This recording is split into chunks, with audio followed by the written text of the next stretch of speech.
உலகம் முழுவதும் வாழக்கூடிய ஆஸ்ட்ரோ பக்தி டாக்ஸ் நேயர்கள் அனைவருக்கும் உங்கள் தாம்பரம் ஸ்ரீ வாராகி ஈசனேசன் சுவாமியுடைய நல்லாசிகள், வாழ்த்துக்கள். ஜெய் வாராகி, ஜெய ஜெய் வாராகி. ஆவணி மாத ராசி பலன்கள். முதல்ல கிரக நிலவரம், இந்த ஆவணி மாதம் கிரக அமைப்புகள் எப்படி இருக்குன்றதை பார்த்துருவோம். ஏன்னா அந்த கிரகத்தை அடிப்படையாக கொண்டு தான் நம்ம பார்க்க போகிறோம். முதல்ல இந்த ஆவணி மாதத்தில் 2 கிரக மாற்றங்கள், 3 கிரக மாற்றங்கள் கூட நிகழ்ந்திருக்குன்னு தான் சொல்லணும். ஒன்று, சுக்கிர பகவான், சுக்கிரன் கடகராசியில் சஞ்சரிக்கிறார். இந்த மாதம் முழுவதும் ஒரு பெரிய நன்மை என்னன்னு கேட்டிங்கன்னா, முழுமையான ஒளி கிரகமாக, முழுமையான சுபத்துவம் வாய்ந்த அந்த சூரிய பகவான், தலைவனாக விளங்கக்கூடிய சூரியன் இந்த ஆவணி மாதம் 30 நாட்களும் தன்னுடைய சொந்த வீட்டில் ஆட்சி பலம் பெற்று சிம்ம ராசியில் சஞ்சாரம் செய்கிறார். அப்போ ஏறக்குறைய 1 வருஷத்துக்கு பிறகு சிம்ம ராசி அன்பர்களுக்கு ஒரு அதிர்ஷ்டமான காலம். காரணம் என்னன்னா, ஆதித்யாதி நவகிரகங்களில் தலைமை பொறுப்பேற்று நடத்தக்கூடிய ஒரு கிரகம் எதுனா அது சூரியன் தான். அவரை பேஸ் பண்ணி தான் வான் மண்டலமே இருக்குது, அப்படி கூட சொல்லலாம். சூரியனும் சிவபெருமானும் ஒன்றுன்னு கூட நம்ம சொல்லலாம். இப்போ அந்த அளவுக்கு ஒரு சக்தி வாய்ந்த ஒரு கிரகமாக இருக்கக்கூடிய, பேர் புகழ் பெற்ற கிரகமாக இருக்கக்கூடிய ஒரு சூரியன் சொந்த வீட்டில் ஆட்சி பலம் பெறுகின்ற போது அதுக்கு பவர் சொல்லி அடங்காது. அப்போ இந்த ஆவணி மாதம் சூரியன் அற்புதமான முறையில் சொந்த வீட்டில் அமைகிறார். அவரோட கேதுவும் புதனும் இணைகிறார்கள். அதே போல் கன்னியில் இருக்கக்கூடிய செவ்வாய், இந்த கன்னியில் இருக்கக்கூடிய செவ்வாயால் நிறைய வீண் விரயங்கள், அடுத்து செலவுகள். நிறைய அன்பர்கள் சொல்வது உண்டு, எனக்கு கையில் காசு நிற்கவே மாட்டேங்குது, அதுவும் போன மாதம் இந்த மாதம்லாம் பார்த்தீங்கன்னா ரொம்ப கடுமையான வறட்சி சாமி. எவ்வளோ வந்தாலும் அடுத்து செலவாயிண்டே போயிடுச்சு சாமி, கையில் ஒன்றுமே நிற்கவே இல்லை. ஒரு இபி செலவு வந்தது, ஒரு ஏசி ரிப்பேர் ஆச்சு, அல்லது வேறு ஏதோ எலக்ட்ரிக்கல் ப்ராப்ளம் வந்தது, அல்லது பூமி ரிலேட்டடாக வீடை ஒரு ரெனோவேஷன் செஞ்சேன், இல்லை வீட்டில் ஒரு ஹோமம் பண்ணேன், பூஜை பண்ணேன், இல்லை அந்த ஒரு சின்னதாக டைல்ஸ் ஒன்று உடஞ்சிருந்த எடுத்து போட்டேன். அதை அப்போ அந்த பூமி சார்ந்து வீட்டுக்கு எதாவது ஒரு வீண் செலவு, வீண் விரயம், ஒரு 40,000 ரூபா 50,000 ரூபா காலி. அப்போ இது போல் கையில் காசு தங்காமல் இருப்பது, இதெல்லாம் அந்த கண்ணியில் இருக்கக்கூடிய செவ்வாய். இதுவே ஒரு கம்பெனி, பெரிய அளவில் ஒரு கம்பெனி அப்படின்னாக்கா அங்கேயும் இதே தான், ட்ரையான ஒரு சூழ்நிலைகள் இருக்கும். அப்போ இந்த சூழ்நிலைகள் எல்லாம் இந்த மாதம் மாறப்போகுது. சூரியன் அற்புதமான முறையில் இருக்கிறார். ஆனால் என்னன்னாக்கா, சூரியன் கேது இடத்துல மாட்டிக்கிட்டார். சூரியன் தனித்து இருப்பாரே ஆனால் அவரால் ஒரு பெரிய லாபத்தை நாம் எதிர்பார்க்கலாம். அவர் கேதுவோடு இணைந்ததால் குறிப்பிட்ட ஒரு சில ஜாதகர்களுக்கு மட்டும், அல்லது குறிப்பிட்ட ராசிகளுக்கு மட்டும்தான் நல்ல பலன்கள் கிடைக்கப் போகுது. ஸோ இந்த ஆவணி மாதம் உங்களுக்கு என்ன நடக்க போகுது, என்ன மாதிரியான மாற்றங்கள் நிகழும், உங்களுடைய எதிர்பார்ப்புகள் பூர்த்தி ஆகுமா, நீங்கள் மனசில் நினச்சிருக்கிற ஒரு சில விஷயங்கள், நல்ல காரியங்கள் கைகூடுமா, இந்த கேள்விகளுக்கெல்லாம் ரொம்ப ப்ரீஃபாக டீட்டெயிலாக ஒவ்வொரு ராசிக்கும் ஆவணி மாத ராசி பலனை பார்க்கலாம் வாருங்கள். அன்பார்ந்த மிதுன ராசி அன்பர்களே, ஆவணி மாதம் மிதுன ராசி அன்பர்களே, இந்த ஆவணி மாதத்தை பொறுத்தவரையில் ராசிநாதன் புதன் பகவான் ராசிக்கு 2ஆம் இடம் மற்றும் 3ஆம் இடத்துல சஞ்சாரம் செய்கிறார். பாருங்கள், அவர் சூரியனோடு இருக்கும்போது அவர் 3ஆம் இடத்துல இருந்தாலுமே கூட கவலை வேண்டாம் மிதுன ராசி அன்பர்களே. இந்த ஆவணி மாதம் உங்களை பல பிரச்சனைகளுக்கு தீர்வு சொல்ல போகுது.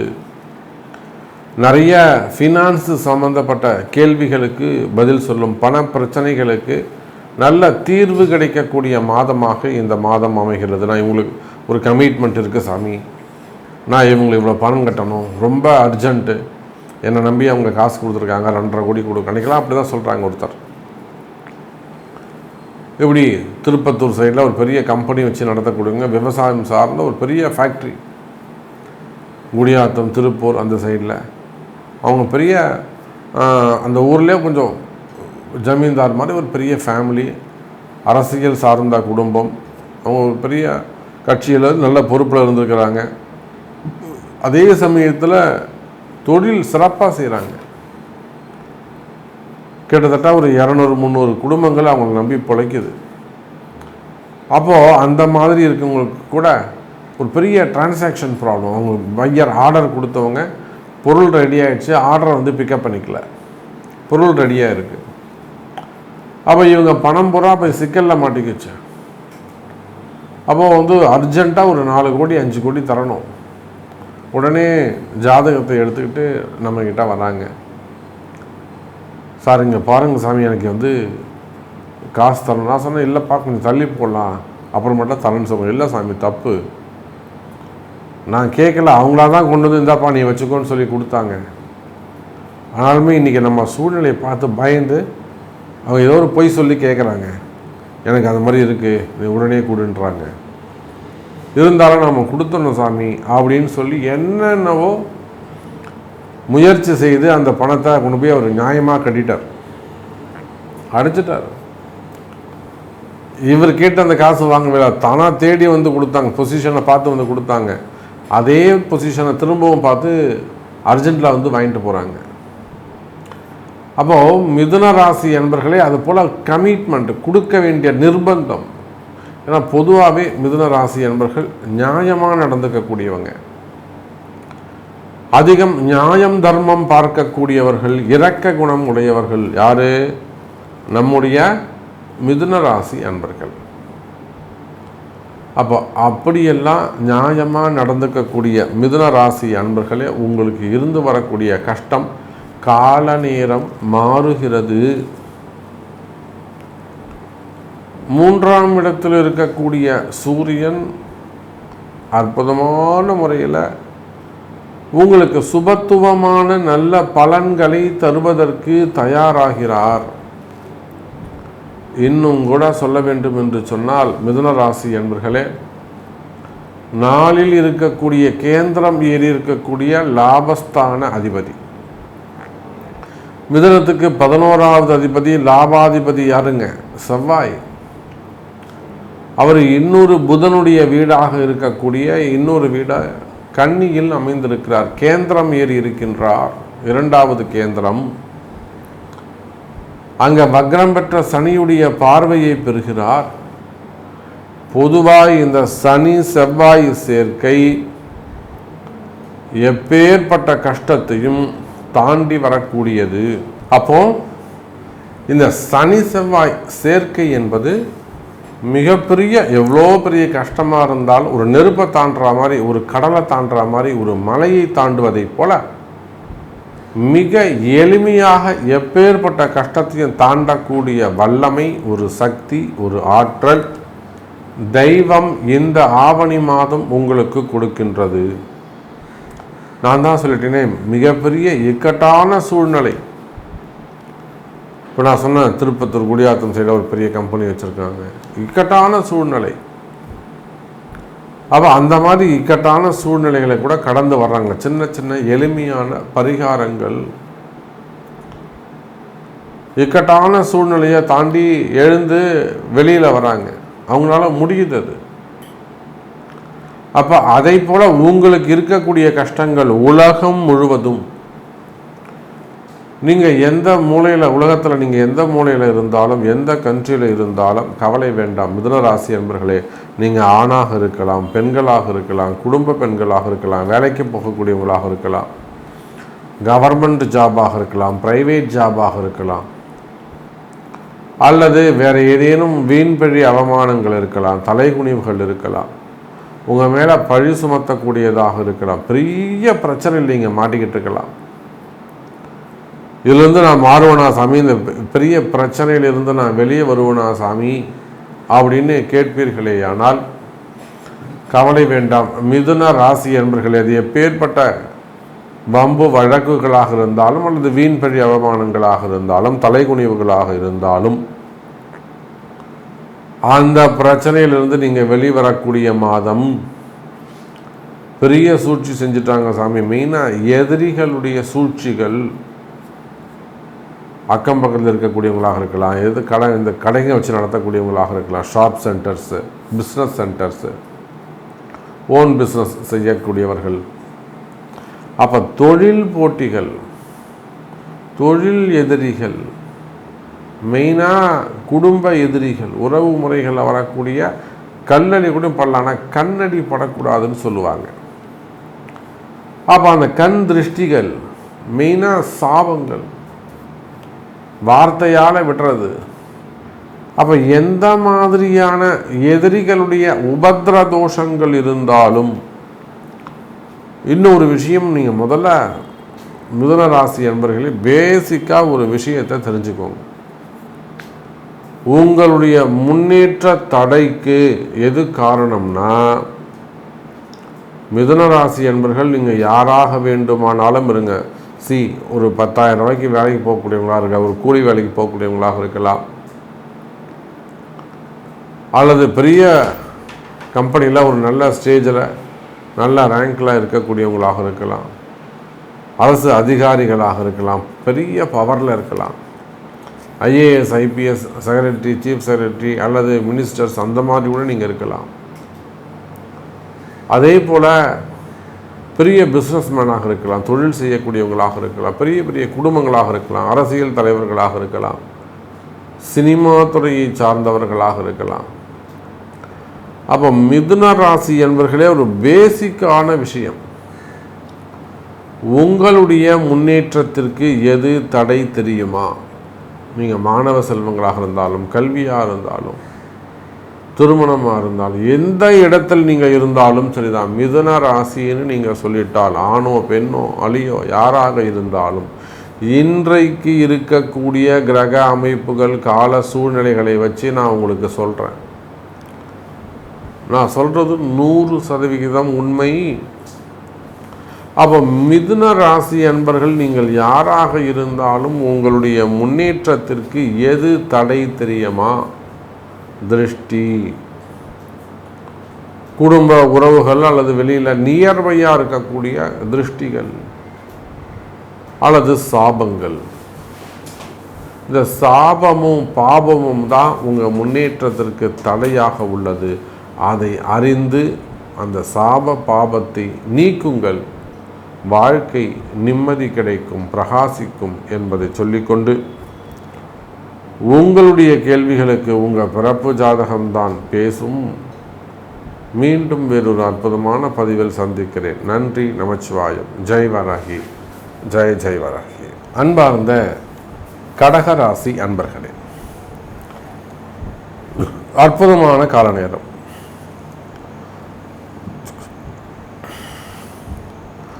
கடகராசியை பொறுத்தவரையிலும் இந்த ஆவணி மாதம் ராசியில் உங்களுக்கு லாபஸ்தான அதிபதியாக வரக்கூடிய, லாபாதிபதியாக வரக்கூடிய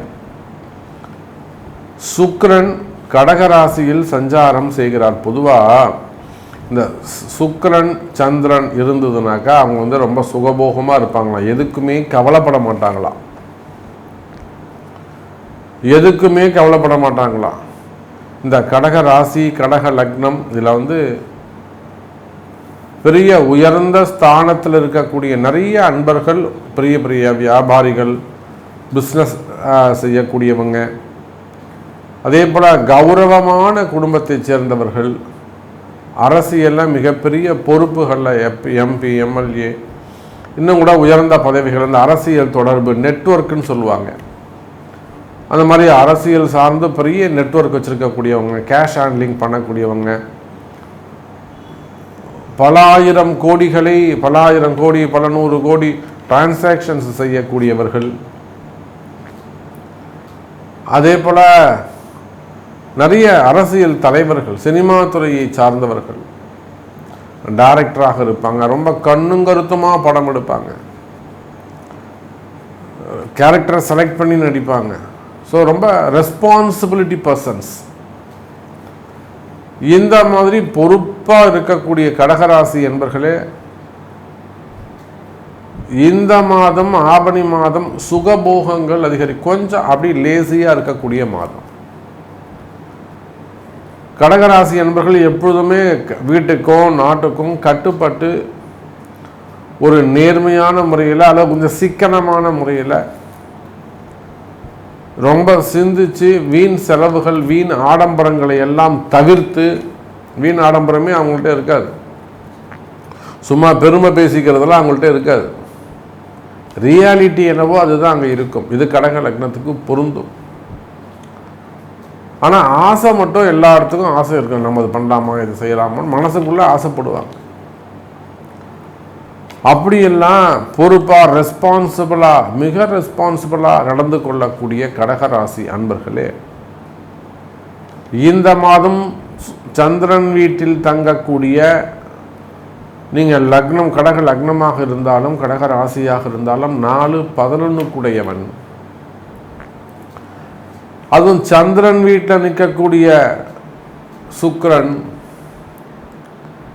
அப்போ கொஞ்சம் அப்படி லேசியாக மன மகிழ்ச்சியாக இருக்கக்கூடிய மாதம், சந்தோஷம் அதிகரிக்கக்கூடிய மாதம். இன்னும் சொல்லணும்னா ஒரு சில இடங்களில் நீங்கள் கவனமாக இருக்க வேண்டும். ஜாலியாக இருக்கிறேன், நான் வெளியில் போகிற இடங்களில் ஒரு பெரிய குடும்பத்தை சார்ந்தவங்கன்னா ஒரு ஹப்புக்கு போகிறது இல்லை, அந்த மாதிரியான போகிற இடங்களில் வர்றது ஆண்களாக இருந்தாலும் பொம்பளை பசங்களாக இருந்தாலும் கொஞ்சம் நீங்கள் குடும்பத்தில் இருக்கிறவங்க அதை கண்டித்து வைக்கணும். தேவையில்லாத பிரச்சனைகள், போலீஸ் கேஸு, வம்பு வழக்கு இதெல்லாம் போய் சிக்கலில் மாட்டிப்பாங்க. தேவையில்லாத அவப்பெயர்கள் ஏற்படுவது. அப்போ ஒரு பக்கம் சுகபோகம் அதிகரிக்கும், அந்த சுகபோகம் லிமிட்டை தாண்டும் போது ஆட்டோமேட்டிக்காக திரும்பவும் ஆரம்பித்த இடத்துக்கு இப்படி கீழே விழுந்துடும். அப்போ கவனமாக இருக்க வேண்டும். இந்த சுகபோகங்கள் விஷயத்தில் சந்தோஷமாக இருக்கிறேன்னா ஹாப்பியாக இருக்கிறேன்னு சொல்லிட்டு தவறு செய்யக்கூடாது. அப்போ கவனமாக நடந்து கொள்ள வேண்டும் கடகராசி அன்பர்களே. ஆனால் பாருங்க, திருமண யோகங்கள் கூடும். நிறைய கடகராசி அன்பர்களுக்கு இந்த ஆவணி மாதம் டக்குன்னு கல்யாணம் நடக்கிறதுக்கு கூட வாய்ப்பு உண்டு. அது ஆணாக இருந்தாலும் பெண்ணாக இருந்தாலும், இல்லைனா திருமணத்தில் ஏதேனும் தடைகள் இருக்குமே. ஆனால் 30 வயசாகுது, 40 வயசாகுது, பெண்களுக்கு 40 வயசு ஆகுதா, இல்லை பையன் ஜாதகம் இருக்கா, கவலை வேண்டாம் கடக ராசி அன்பர்களே. இந்த ஆவணி மாதம் திருமண யோகம் கைகூடும், திருமணங்கள் கைகூடும். முதல் திருமணமாக இருக்கலாம், இரண்டாவது திருமணமாக இருக்கலாம், தடைப்பட்ட திருமணமாக இருக்கலாம், தள்ளிப்போன திருமணமாக இருக்கலாம், காதல் திருமணமாக இருக்கலாம். நான் பார்த்துட்டேன் சாமி, நான் பேசுகிற சாமி, எனக்கு அவரு தான் வேணும், எனக்கு அவரு தான் வேணும். இந்த பொம்பளை பசங்க பண்ணுறது அட்டகாசம் தாங்க முடியல. ஆம்பளை பசங்க கூட கொஞ்சம் மிரட்டினா டாய் அப்படின்னா அவங்க ஓடி போயிடுவாங்க போல இருக்கு. ஆனால் இந்த பொம்பளை பசங்க செய்கிறது, அந்த வீட்டுக்கு செய்யக்கூடிய அந்த கௌரவம் பிரச்சனை எதை பற்றியுமே கவலை கிடையாது. அப்போ அந்த மாதிரி காதல் திருமணங்கள், அதில் வரக்கூடிய தடைகள், அல்லது திருமணம் நடந்து நம்ம நிறைய இப்போ பார்க்குறோம், அங்கங்கே சில பிரச்சனைகள் வருது. மாமியார் குடும்பம் அல்லது ஏதேனும் வரதட்சணை கொடுமைகள், அந்த மாதிரி தவறான முடிவுக்கு போகவே கூடாது, வாழ்ந்து காட்டணும். அதெல்லாம் அந்த மன வலிமை, ஒரு ஸ்ட்ராங்கான மன வலிமை இல்லாதது தான் காரணம். இதெல்லாம் தான் அந்த சுக்கிரன் சந்திரன் சேர்ந்தா, சந்திரன் மனசு, சுக்கிரன் அந்தளவுக்கு ஒரு ஸ்ட்ராங்காக இருக்க மாட்டார். அப்போ இதெல்லாம் திருமண வாழ்க்கையாக இருக்கலாம், அல்லது வேறு இடங்களில் தொழில் செய்யக்கூடிய இடங்களில், பிஸ்னஸ் செய்யக்கூடிய இடங்களில் டக்குன்னு விலகிட்டு வந்துடுவாங்க. எனக்கு வேணாம் போ, நீயே வச்சுக்க போ. இவங்களுக்கு எதிர்த்து போராட தெரியாது, பேச தெரியாது. ஓகேப்பா, ஒன்றும் பரவாயில்ல, பி கூல், நீ நல்லா இரு, நீயே வச்சுக்கோ, ஆண்டவன் எனக்கு கொடுப்பான் அப்படின்னு சொல்லிட்டு ஃபிலாசபி பேசிட்டு வெளியில் வந்துடுவாங்க. இவங்களுக்கு இருந்தாங்க சண்டை போட தெரியாது. இவங்க தான் டெடிகேஷனு, டிசிப்ளின்னு இதெல்லாம் தான் ஃபிலாசபி பேசிக்கிட்டு இருப்பாங்க. அப்போ அந்த மாதிரியான பிரிவுகள் இருக்குமே ஆனால், ஏமாற்றங்கள் இருக்குமே ஆனால், அது எங்கள் வாழ்க்கையிலையா இருக்கலாம், இல்லை ஃப்ரெண்ட்ஷிப்பில் இருக்கலாம், பிஸ்னஸில் இருக்கலாம், ஜாபில் இருக்கலாம். ஏமாற்றங்கள், பெரிய பெரிய ஏமாற்றங்கள் இருக்குமே ஆனால் கவலை வேண்டாம் கடக ராசி அன்பர்களே. அந்த ஏமாற்றங்கள் குறையும். மீண்டும் ஒரு புதிய வாழ்க்கை ஆரம்பம், நியூ பிஸ்னஸாக இருக்கலாம், இல்லை நீங்கள் தனிப்பட்ட முறையில் தொடங்கக்கூடிய விஷயமாக இருக்கலாம், அல்லது கோவில் இறைப்பணிகள் ட்ரஸ்ட்டு அந்த மாதிரி வச்சு நடத்தக்கூடியவங்களாக இருக்கலாம், சினிமா துறையாக இருக்கலாம், அல்லது அரசியலாக இருக்கலாம், ஆன்மீக மடாதிபதிகளாக இருக்கலாம், ஆன்மீக பெரியோர்களாக இருக்கலாம். புரியுதுங்களா? அப்போ நீங்கள் யாராக இருந்தாலும் கவலை இல்லை. எனதருமை கடகராசி என்பர்களே, இந்த ஆவணி மாதம் தொழில் அமைப்புகள், வருமானம், பிஸ்னஸ்ஸு, அதே சமயத்தில் வேலை வாய்ப்புகள், வேலையில் நல்ல முன்னேற்றம், வண்டி வாகன சுகபோகங்கள், இவையெல்லாம் அதிகரிக்கக்கூடிய மாதமாக இந்த மாதம் அமைகிறது. எனதருமை கடகராசி நேயர்களே, அப்போ இந்த ஆவணி மாதத்தை பொறுத்தவரை நல்ல குரோத்தான ஒரு மாதம். ஸோ உங்களுக்கு பாசிட்டிவான சில விஷயங்கள் நடக்க போகுது என்பதை சொல்லிக்கொண்டு, உங்களுக்கு என்ன வேண்டும், உங்களுக்கு என்ன தேவை, உங்களுக்கு என்ன கேள்வி, அது நடக்குமா நடக்காதா என்பதை உங்கள் பிறப்பு ஜாதகம்தான் தீர்மானிக்கும். உங்கள் பிறப்பு ஜாதகம்தான் பேசும். நன்றி, நமச்சிவாயம். ஜெய் வராகி, ஜெய் ஜெய் வராகி.